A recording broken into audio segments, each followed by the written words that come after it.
Bonjour, nous allons étudier la saisie du fichier informations diverses où il y a évidemment un grand nombre de paramétrages. Donc il faut évidemment passer dans la partie back-office. Donc je passe dans la partie back-office qui est protégée par mot de passe. Voilà, et ici fichier paramétrage, j'ai l'ensemble des informations. Alors dans un premier temps, en haut vous avez le nom et l'adresse du pressing avec le numéro SIRET, le numéro TVA intracommunautaire si vous voulez l'indiquer, le code APE, le compte de banque, mais bon ça c'est pas vraiment nécessaire, le téléphone, la monnaie, parce que effectivement notre logiciel fonctionne dans plusieurs monnaies, en euros, mais également en Afrique, en francs CFA ou des choses comme ça. Et également, vous avez 100 décimales oui/non. Dans le cas où vous travaillez en francs CFA, par exemple, les décimales servent à rien. Ensuite, vous avez le paramétrage des images et des sons. Les photos que vous avez vues sur le front office et sur le back office peuvent tout à fait être paramétrées. Vous avez également la possibilité de prévoir un sigle pour les factures que vous allez mettre pour les clients en compte, qu'on verra un petit peu plus tard. Et vous avez un son qui permet de passer par exemple du front office au back office.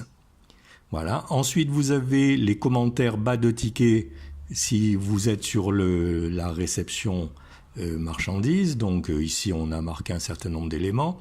Et vous avez la possibilité également de mettre des éléments différents sur le ticket client lorsque vous éditez à partir du programme de livraison. Voilà, donc ça c'est possible.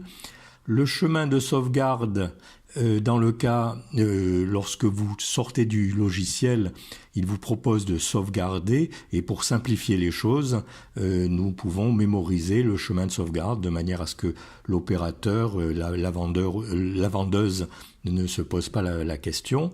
Vous avez également la possibilité de sauvegarder chaque jour de semaine pour cette sauvegarde, ce qui rajoute une sécurité supplémentaire.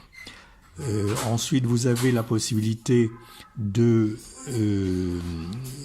d'indiquer si vous voulez envoyer des SMS.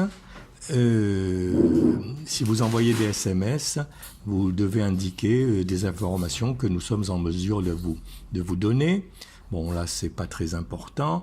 Là, en haut à droite, vous avez le mot de passe de passage du menu front office au back office. Vous avez également un certain nombre de paramétrages qui permet de personnaliser le logiciel. Voilà. Et ensuite, vous avez également la possibilité de passer sur d'autres écrans qui sont le paramétrage des imprimantes. Alors maintenant, nous utilisons plutôt les imprimantes en connexion USB, mais les anciens systèmes, c'est-à-dire en série ou en parallèle, fonctionnent encore. Mais bon, il faut maintenant éviter. Voilà, merci, au revoir.